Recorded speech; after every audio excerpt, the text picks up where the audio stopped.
Hey everybody, here's a quick video on some tips and tricks for using the Gradebook in Google Classroom.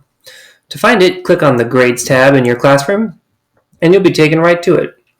So a few things about the overview of the Gradebook. Here we see in each column an assignment. This assignment was on June 16th. This one's also on June 16th.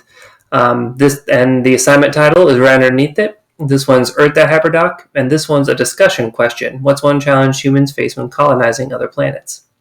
So as you scroll down, you can see each row is a student, and it has an opportunity to put in their grade by clicking right there, and it has a little notification if it was done late or if it's missing.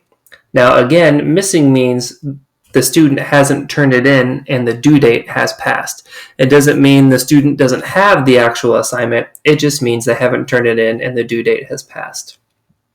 So at first glance, we've got some really useful information. Some other useful things you can do, on each assignment you can hover over it and click the three-dot menu. You can edit the assignment, delete the assignment, or return all the work in that assignment. That's a handy shortcut.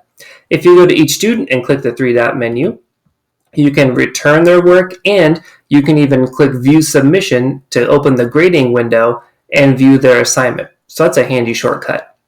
Another great way to use Gradebook is as the quarter, semester, year progresses, you'll have a lot of different assignments. And so using this Gradebook, you can take a quick look at what's missing, what's done late, and instead of searching back through your classwork stream for that one assignment, you can go here and click on it. So for example, if you think student test 2 didn't do that assignment a few weeks ago, you can go here, click it, and view the submission or return it. So it's a lot easier than scrolling through your classwork feed.